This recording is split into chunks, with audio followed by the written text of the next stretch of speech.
and has written a PhD in hemoglobinopathies and transfusion iron overload. She's got a special interest in sickle cell disease and is going to share her approach to the management of sickle cell disease in pregnancy. So thanks, Alina, for being here. Thanks, Lisa Marie, for that very kind introduction. So I'll try to keep the overlap to a minimum with what Panicos discussed. And I'm going to talk to you about sickle cell disease in pregnancy. I don't have any conflicts of interest. So just as a reminder, erythropoiesis in the fetus, it takes place in the fetal liver, starts at around about 8 weeks and will go on until about 32 weeks of gestation. And after 32 weeks, it moves to the fetal bone marrow. And the hemoglobin is made up of the 2 alpha chains in the fetal hemoglobin is made up of the 2 alpha chains and the 2 gamma chains, whilst the majority of the adult hemoglobin is made up of 2 alpha and 2 beta. And as Dr. Panicos discussed, in sickle cell, the hemoglobin, the 2 alpha chains are normal, but the 2 beta chains have a variation due to a mutation on chromosome 11. And the mutation is at position 6 on the 2 beta globin chains, where you get a valine substituted by glutamic acid. In this slide, you can see the different sickle cell disease genotypes, and each genotype can vary in severity, with HBSS and HB beta 0 typically being amongst the most clinically severe. And over 500,000 babies with sickle cell disease were born back in 2021, with more than 3/4 in countries of sub-Saharan Africa.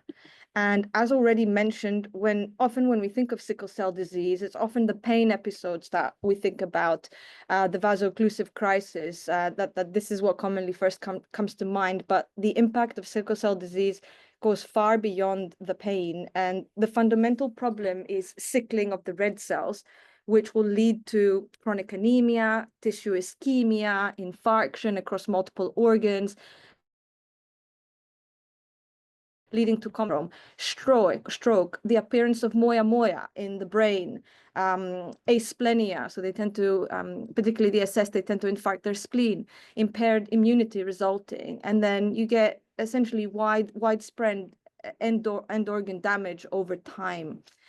So I've been asked to speak to you about the overall outcomes we see in pregnancy amongst individuals with sickle cell disease. So that would be maternal, obstetric, and fetal.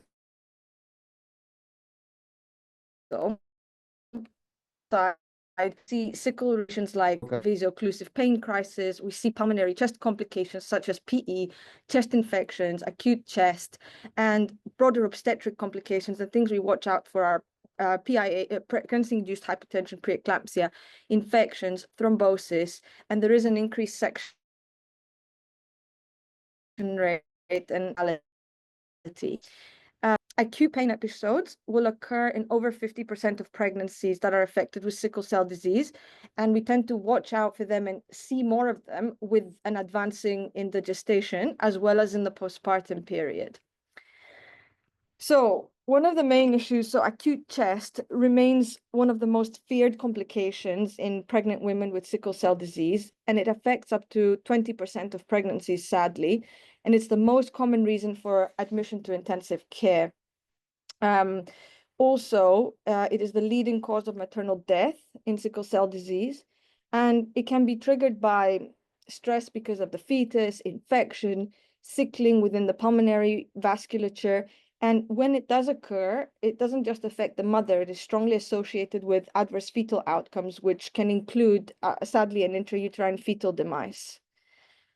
So this is a systematic review and meta-analysis, which included 20 studies, and the meta-analysis had about 4,000 pregnancies with sickle cell disease and about 400,000 controls. And what they estimated prevalence of acute chest and pneumonia were around 6.5%.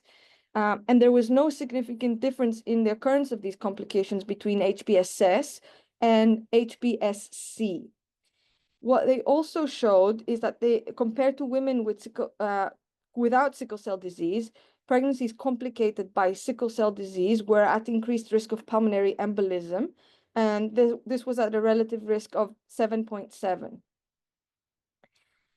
Dr. Panicos touched on this a little bit. So much of what we know about maternal and fetal outcomes in sickle cell disease comes from really robust observational data. And one of the most quoted publications is a systematic review and meta-analysis from Prof. Oteng that works here with us at St. Thomas's, which was published in Blood in 2015. And this meta-analysis included 21 studies, about 26,000 pregnancies with sickle cell disease. And overall, the studies reported a wide range of maternal and perinatal adverse outcomes across a diverse healthcare settings. So the results consistently show that women with sickle cell disease are at significantly higher risk of pregnancy complications. So six-fold increase in maternal mortality, double the risk of preeclampsia, fourfold increased risk of stillbirth, and neonatal outcomes are also impacted with more than double the risk of neonatal death, higher rate of preterm delivery, nearly fourfold increase in small for gestational age infants. And these risks are influenced by genotype. So HBSS is associated with worse outcomes, as well as outcomes are also affected by healthcare resources. And so highlighting the global inequalities in the outcomes for women with sickle cell disease in pregnancy. And along a similar line, this is another systematic review that's highly quoted, which was published in the BJOG in 2016. Again, it's highlighting very similar increased risks in all the areas that both Dr. Panicos and me mentioned in terms of adverse maternal and fetal outcomes across both low and high income countries. So how does sickle cell disease affect the placenta? And it is very likely that one of the key drivers of adverse pregnancy outcomes in sickle cell disease is actually placental insufficiency. And histological studies of placentas from women with HBSS, they consistently show features of chronic hypoxia and vascular injury. So you can see infarctions, calcifications, hemorrhages, fibrin deposition, and necrosis. And also, we also see morphological changes in the umbilical vein and upregulation of markers such as VEGF. And these markers, they reflect hypoxic environment. And these findings overall, they clinically observed. So that feed growth restriction, poor perinatal outcome are strongly correlated with impaired placental function. So to better understand the placental environment in pregnancy affected by sickle cell disease, a retrospective matched cohort study was conducted out of Mount Sinai, where I previously worked in Toronto in Canada. And this study included about 100 pregnancies in women with sickle cell disease, and about 200 controls, so 2-to-1 ratio. And those were very careful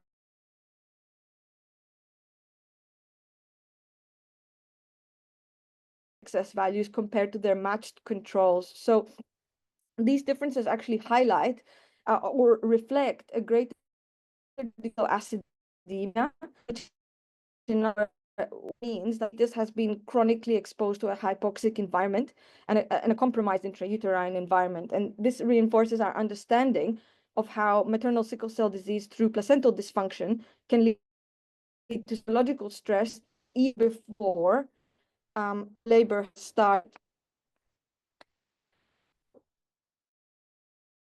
We see a pin about prenatal diets for the feet. We have a couple of options right now. The first is chorionic, performed at 10 to 13 weeks, allows early diagnosis with a small procedure risk. Overall, quote about 1%, institution quote about 1 in 500 to 1 in 700 chance of loss. The other option is amniocentesis, which we typically do later on in the pregnancy. So if you're between 16 and 20 weeks, quoted loss. We often get the question about non-invasive diagnosis. And this is exciting emerging technology. So we analyze fragments of fetal DNA that are circulating around. They are likely come from placental trophoblastics. And we actually use this technology to avoid invasive procedures such as the CVS and the amniocentesis. And we use for determining fetal size and do an employee screen. However, the application for monogenic diseases such as cell disease is still in early stages. But these technologies do evolve, and I think they will transform the approach genetic counseling and prenatal care in the future, make the process safer and less invasive for women who wish testing.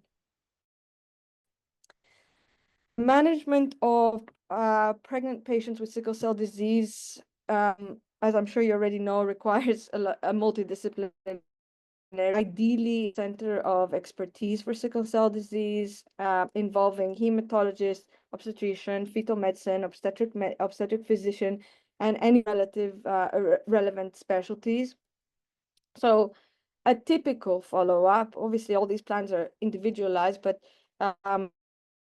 follow include monthly visits till 8 weeks, then 2 weeks, then weekly after that. And we typically undergo blood count, reticulocyte infection screening, looking for red cell antibody and accruing red antibody development, given the likelihood that there is a potential transfusion need upcoming. Also, we check that the patient has been up to date with their vaccination schedule. Longitudinal anemia, assess the blood pressure. We send a urine dipstick and a culture at every appointment. As already mentioned, these patients should be already on folic acid, and aspirin should be considered to reduce the risk of preeclampsia that we've already quite increased compared to baseline. We educate the patients about sort of if they have hyperemesis in the early pregnancy, that this can be a trigger for cysts. So they need to remain as well hydrated as possible, avoid extremes of temperature, stress. They should recognize early the complications of sickle cell disease and the symptoms, and then present to care early if they are worried. Fetal monitoring, as we've seen, the number of fetal complications can occur is essential. There is obviously the risk of growth restriction. So ultrasound scans, we perform 26 or 28 weeks onwards, and we look at amniotic fluid volume, the Dopplers. Just don't forget that if you're in a kind of BPPs or biophysical profiles, they can be internal fact, for example, if the mother's on a large dose of opiates. Also antenatally, if we anticipate complications as if the mother on a lot of opioids and we are anticipating issues postnatally, then we would refer for consultation with neonatology, particularly also if you're looking at an early delivery severe growth restriction, we also refer so that they know what to do later on. Many women with some disease are chronic, but this is often due to iron deficiency, and I couldn't hide this enough. It's important to assess iron status before prescribing iron supplementation. This should only be given if there's confirmed deficiency. So in the absence of deficiency, we prescribe iron overload, which you can, by taking oral iron, you can generate NTBI, non-transferring iron species, oxidative stress, and make end organ damage worse, including affecting the placenta.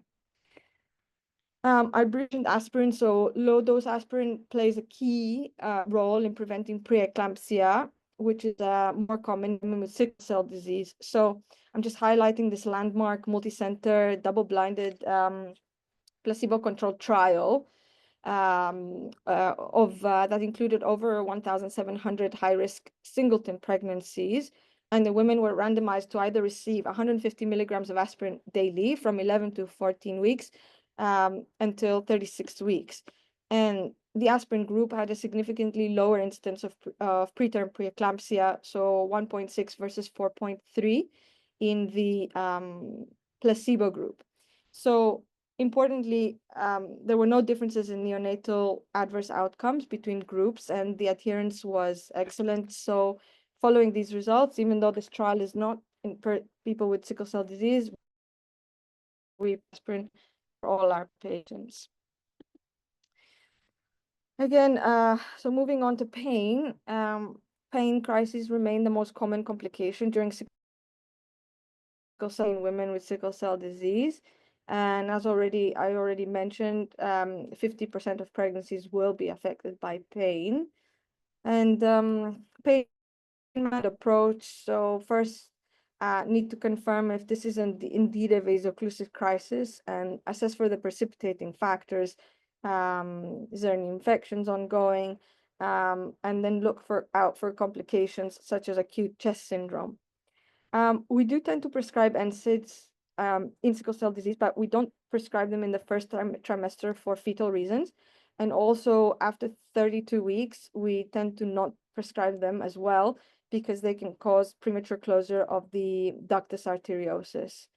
So mostly we manage pain with opioids, morphine, hydromorphone, whatever is the mainstay in each institution. And then we also do supportive care, oxygen, hydration, thromboprophylaxis, and monitoring of blood counts and hemolytic parameters. So depending on where you work, some patients will be on thromboprophylaxis from the beginning of pregnancy. Other patients will start it at 28 weeks, and other centers will not give thromboprophylaxis in a low risk sickle cell pregnancy at all antenatally. However, in complications and crises, then everybody tends to put the patients on thromboprophylaxis. Keep on reassessing the patients. It's not just about the pain.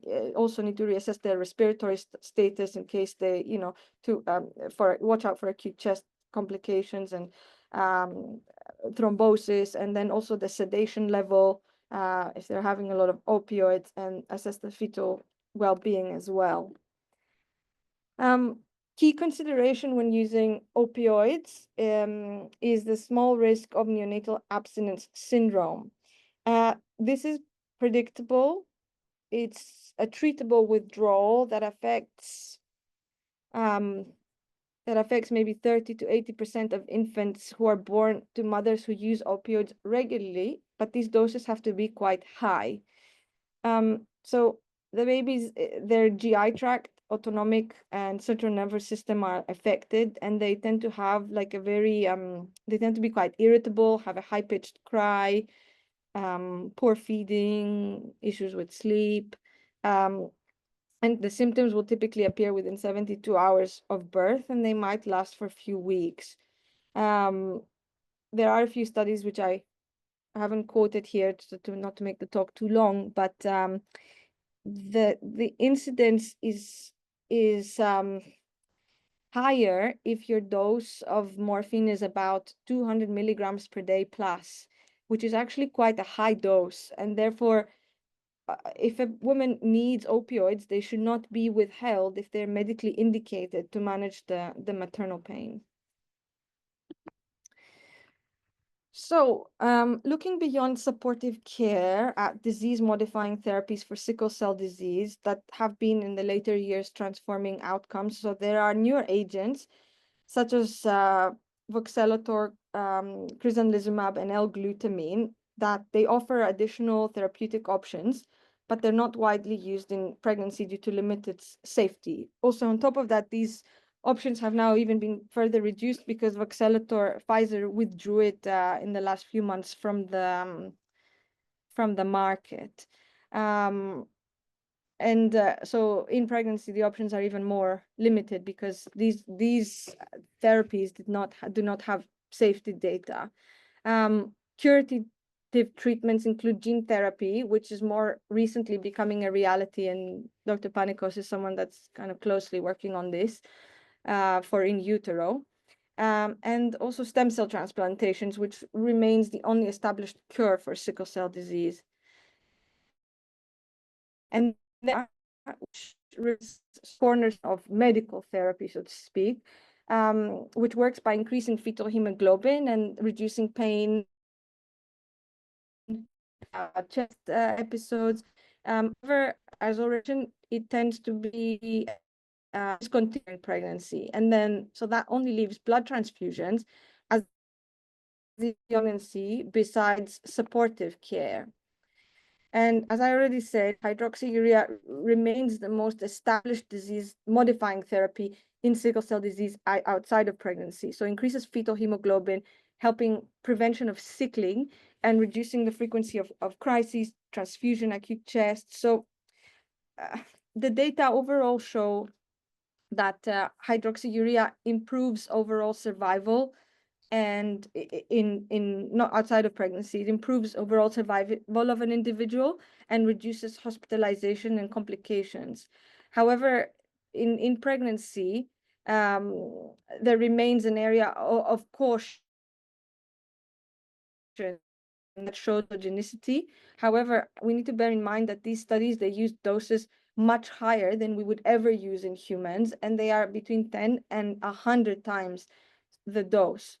So in clinical practice, because of this, many women will discontinue hydroxyurea before conception, although emerging human data are starting to challenge this approach.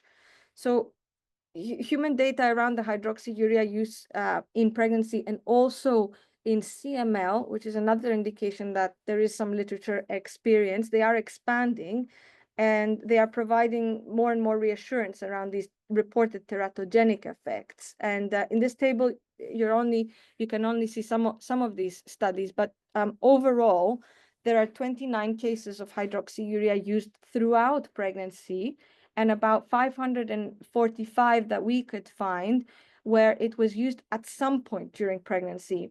And the vast majority of the studies report no major malformations and no congenital anomalies. Now, there is one study by Kroner et al. From 2022 that reported an increased miscarriage rate and stillbirth, as well as lower birth weights with hydroxyurea, particularly when taken around the time of conception.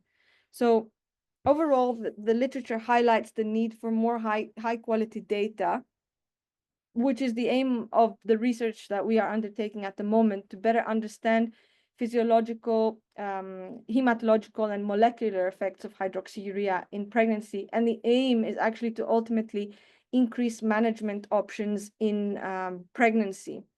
And this is our PhD student at the bottom right, Leila Sully, who is currently working on this project, and she's performing animal studies at clinically relevant doses, looking for maternal benefits, fetal safety, and maternal and fetal outcomes. So we'll be keeping you posted on this. We're also conducting a survey study, and we're particularly interested in hearing clinicians' perspectives regarding their experience and potential use of hydroxyurea in pregnancy. And we will be circulating this poster and the link at the bottom by email, and we would be very grateful if you could take 5 to 10 minutes to complete it. Now, I want to move on to talk about transfusion. And in pregnancy, currently, transfusion remains the cornerstone of management for pregnant women with sickle cell disease. So indications include recurrent vaso-occlusive crises, acute chest, stroke prevention, previous complicated pregnancy, and acute anemia. And you can deliver transfusion via top-up, which may be used if someone has symptomatic anemia. However, there is no clear agreed threshold that would trigger this transfusion, this top-up transfusion universally. And also you can deliver transfusion by exchange. So exchange transfusion allows for you to remove the sickle cell while maintaining isovolemia in the patient. And these are particularly valuable in women with iron overload. So the patient is meant to stay iron neutral. We know that transfusions are not without risk. The risks include the development of red cell antibodies, so immunization, transfusion reactions, and iron overload if you're getting lots of transfusion over time.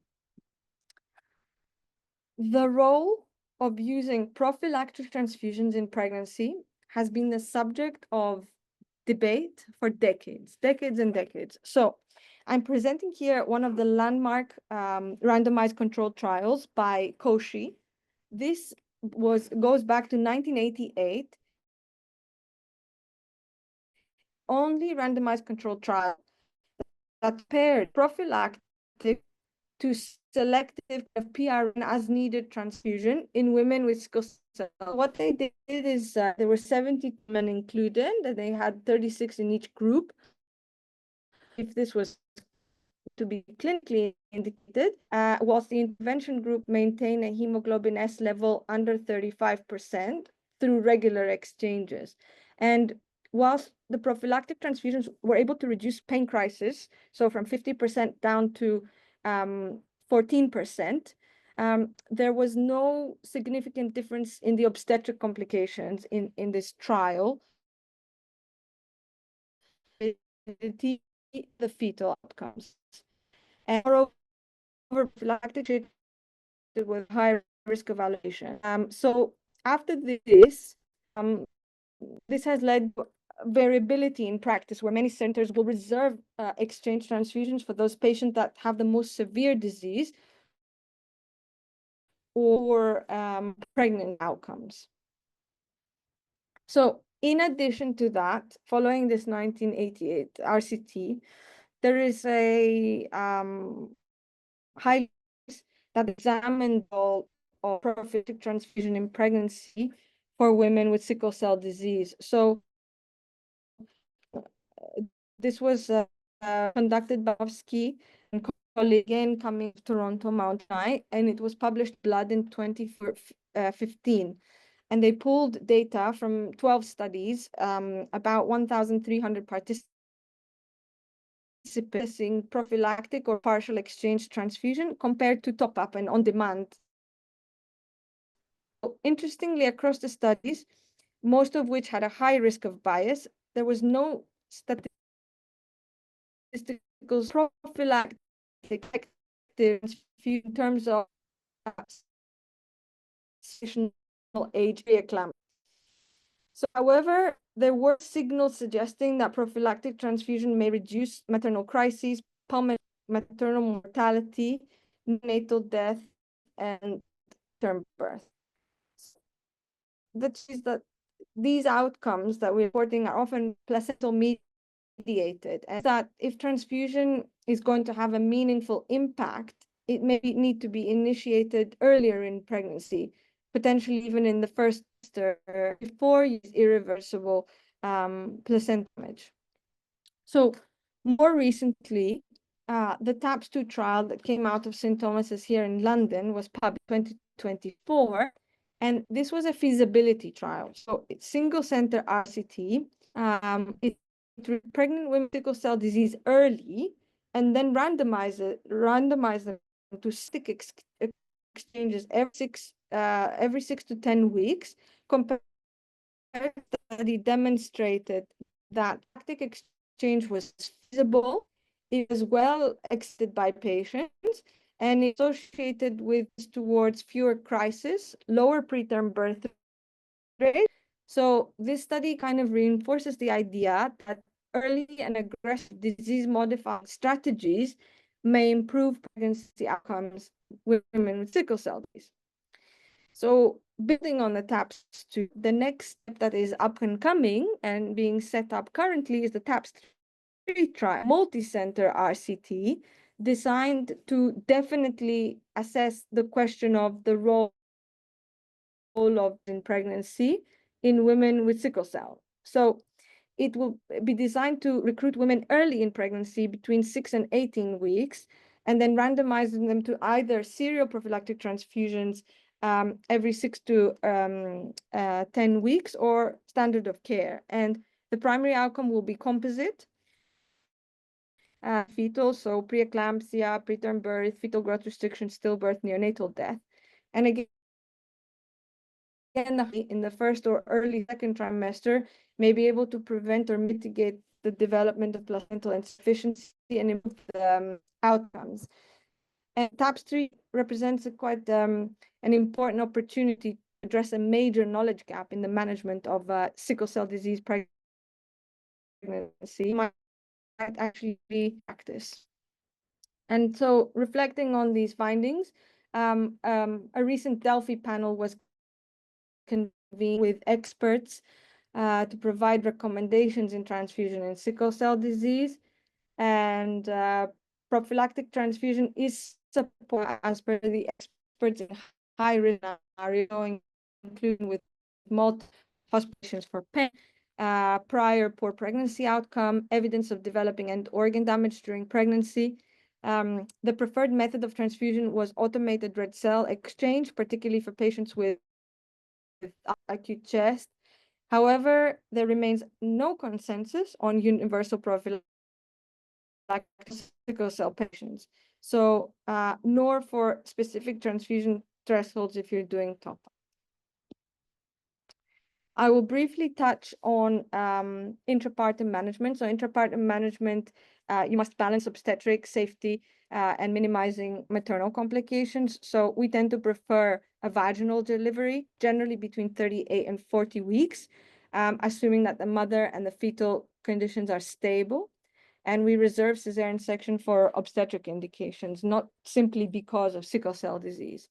However, delivery planning should involve early group and screen, check for antibodies, cross-match if antibodies are present, and then we support labor to make sure it's not too prolonged, because that will increase the risk of a crisis, and keeping the women warm, hydrated, providing supplemental oxygen often, and then multidisciplinary presence in terms of anesthetist, hematologist, obstetrician, in order to ensure safe delivery.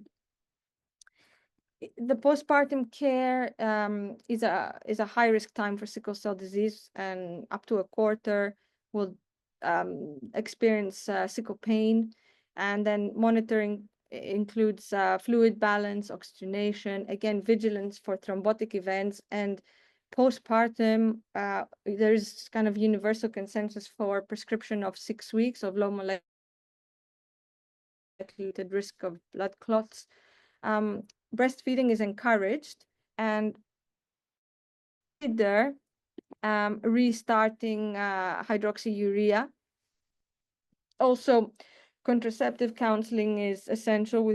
We tend to advise for progesterone-only methods, such as Depo, Mirena, Implanon, progesterone-only pill. And when considering restarting hydroxyurea in the postpartum period, it is important to understand the pharmacokinetics of hydroxyurea during lactation. So this is probably the only major study addressing this. So women received a 1,000 milligram dose of hydroxyurea and then had serial sampling that showed that the drug did transfer over to the breast milk within 3 hours of ingestion, but then was no longer detectable after 24 hours. And the estimated infant exposure is low at around 1 to 3 milligrams, which is about 3 to 3.4% was. So this is well below WHO safety threshold of 10%, or even a more conservative 5%. So these findings do suggest that hydroxyurea can likely be safely resumed in breastfeeding sickle cell disease, and especially when weighed against benefits of reducing and improving the fetal well-being. And that was it. Thank you very much.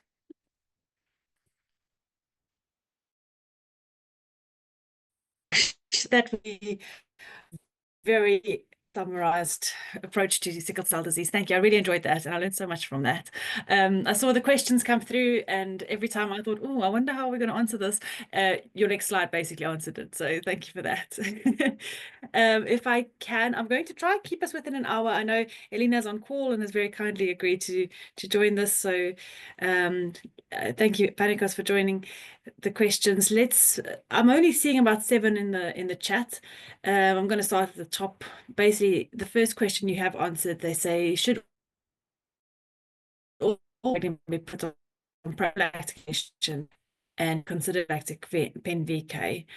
I know you did answer that, but do you want to comment? So it all depends. So for the thromboprophylaxis, very, very big variation in practice. North America, does not tend to prescribe anticoagulation unless they think that are increased risk factors.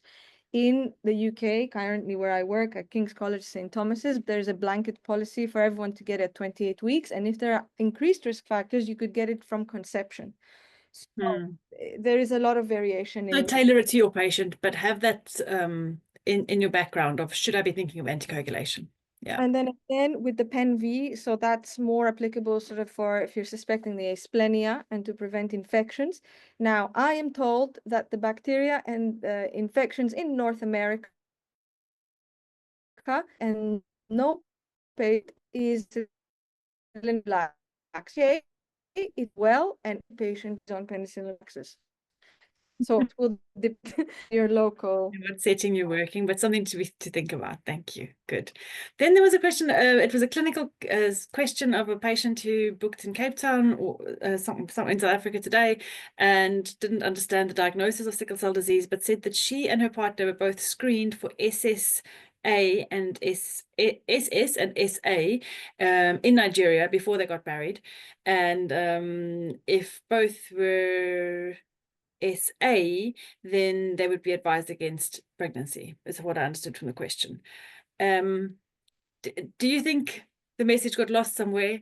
What do we screen for? Is AS, we're talking about carriers here? Yeah, we're talking about carriers, I guess. Okay, so what's the question? If a couple is AS and AS?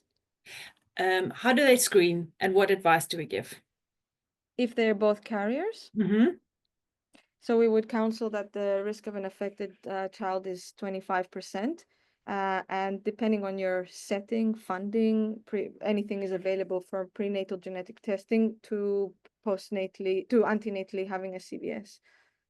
Fantastic, thank you. Remembering in South Africa, we've got a wide range. We've got the public sector, which might be resource poor, and we've got a private sector that might be resource rich. So it depends on where we're meeting them. Good. Then the question about blood transfusion thresholds, and I think you answered that so well. We really went through all of the evidence that there is at the moment. I think both of you can remember a case we recently had who had a hemoglobin of 4 almost throughout her pregnancy because she'd had all these antibodies. So to say, there is no specific threshold.